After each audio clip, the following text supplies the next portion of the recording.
ሰላም ሰላም ቤተሰብ አበሩስ እነማው የተንቢ እንዴት ናችሁ ወዳጆቼ? ሰላማችሁ ይብዛ። ዛሬ በዚህ ቪዲዮ የተከሰትኩት አንድ ሀሳብ ለመስጠት ነው።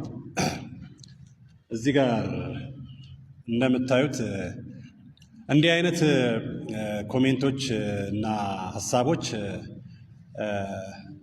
ኮሜንት ሴክሽን ላይ እና እንዲሁም በኢንቦክስ በጣም ብዙ የምወዳችሁ የማከብራችሁ ሰዎች ጠይቃችሁኛል እና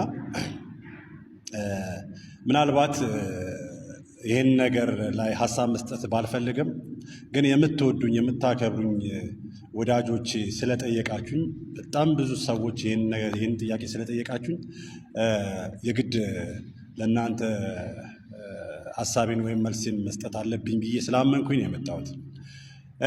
በነገራችን ላይ ይሄ የተባለው ውድድር ጋር በተያያዘ ምንም አይነት ዝርዝር ሀሳብም ሆነ አስተያየት መስጠት አልፈልግም በዚህ ጉዳይ። በእርግጥ ግን ከዛ በፊት ምናልባት እዚህ ቲክቶክ ሶሻል ሚዲያ ላይ እዚህ ቲክቶክ ፕላትፎርም ላይ ስራዎችን የምታዩ ሰዎች ብዙዎቻችሁ በጣም የምትወዱኝ የምታከብሩኝ የምታበረታቱኝ ሰዎች አላችሁና ብዙ ቁጭት ስለማይባችሁ ነው የተሻለ ቦታ ላይ ደርሼ ትልቅ ነገር ሰርቼ የማህበረሰቡን ባህል አስተዋውቄ በደንብ መታየት እንዳለብኝ ስለምታምኑ በጣም የሚያበረታቱ ሀሳቦችን ታቀርቡልኛላችሁና ምን ለማለት ነው፣ ከዚህ ከቲክታክ መንደር ስራዎች ምናልባት በደንብ ቫይራል ላይወጡ ይችላሉ፣ ብዙ ሰው ላያውቃቸው ይችላሉ። ግን ከዚያ ባሻገር ወይም ደግሞ ከዚህ ጀርባ እኔ በዚህ ዘርፍ በባህል ዘርፍ ያለሁበትን ሁኔታ ምናልባት ላላወቃችሁ ሰዎች አንዳንድ መረጃዎችን ልሰጣችሁ እፈልጋለሁ። ባለፈው ዓመት 2017 ዓ.ም እንደ ሀገር አቀፍ የተዘጋጀ በጣም ትልቅ ሂውጅ የሆነ የስነ ጥበብ ባለሙያዎች የህይወት ዘመን ሽልማት ተዘጋጅቶ ነበር። በእውነት ይሄ በጣም ትልቅ ማለት የመጨረሻው የኢትዮጵያው ትልቁ አዋርድ ነው። በመንግስት ደረጃ የተዘጋጀ ማለት ነው። እና እዚህ አዋርድ ላይ ምናልባት ብዙዎቻችሁ ሰምታችሁ ላይሆን ይችላል፣ ግን በባህል የስዕል ዘርፍ ሊያውም የዚህን የጉራጌን ማህበረሰብ ባህል፣ ታሪክ፣ እሴትን በማስተዋወቅ የ2017 ሀገር አቀፍ የዋንጫ ተሸላሚ እንዲሁም የህይወት ዘመን ሽልማት የሚባል ትልቅ ሽልማት ነው እውነት ለመናገር። እንዲሁም ማበረታቻ እስከ 200,000 ብር የኢትዮጵያን ገንዘብ ዳጎስ ያለ ገንዘብ ነው። እንግዲህ እንደምታውቁት ማበረታቻ ጭምር ተሰጥቶናል። ይህንን የምታዩት ዋንጫ ይህንን ካባ የተሸለምኩበት መድረክ ነበረና እዚህ መድረክ ላይ በጣም የበለጠ ደግሞ ደስ ያለኝ ነገር ልነግራችሁ የምፈልገው እዚህ መድረክ ላይ የነበሩ ሰዎች እዚህ ጋር እንደምታዩት እነ ሰራዊት ፍቅሬ፣ እዚህ ጋር ጥላውን ጉግሳ፣ እዚህ ጋር እነ ካሌብ ዋለልኝን የመሳሰሉ አንጋፋና ታላላቅ የኢትዮጵያ የስነ ጥበብ ባለሙያዎች የተገኙበት መድረክ ነው። እዚህ መድረክ ላይ በክቡር ሚኒስትሯና እንዲሁም በሌሎች ታላላቅ የሀገሪቷ ሚኒስትሮችና ባለስልጣናት ሽልማት የተደረገው።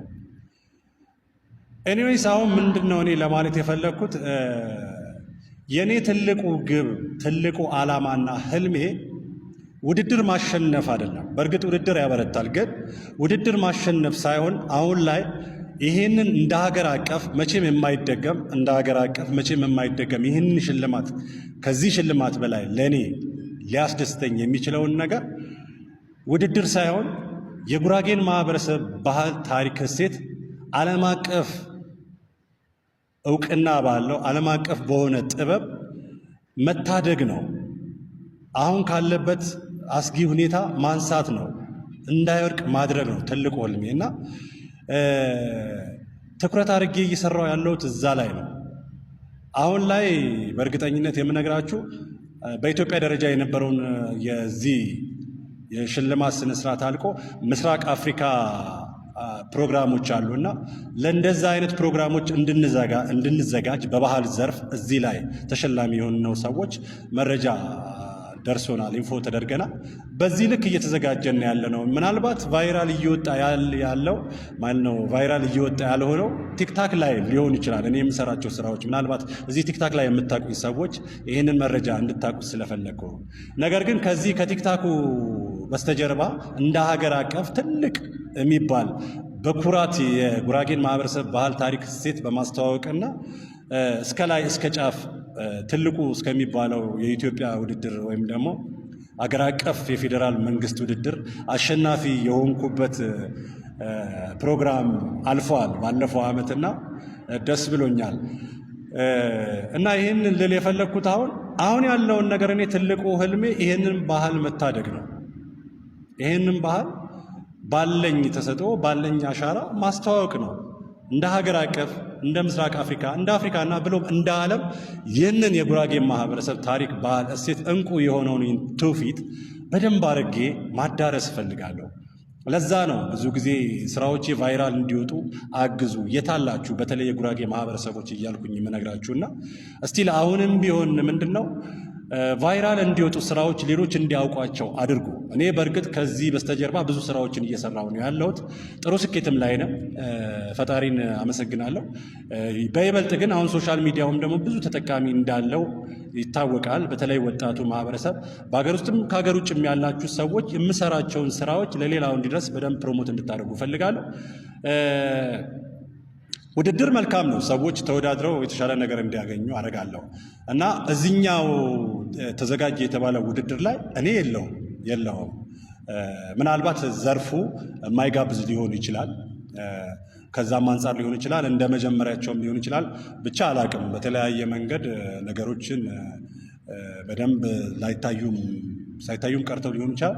ኤኒዌይስ እሱ አይደለም ዋናው ነገር። እዚህ ውድድር ላይ ያሉ ሰዎች እንዲበረቱ፣ እንዲጠነክሩ፣ ጉጉት እንዲኖራቸው ስለ ጉራጌ ማህበረሰብ የበለጠ ለማስተዋወቅ እንዲህ አይነት ነገር መዘጋጀቱ አይከፋም።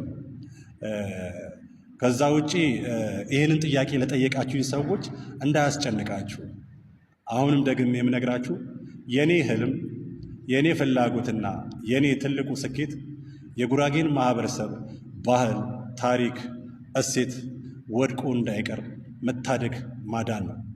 ሰላማችሁ ይብዛ።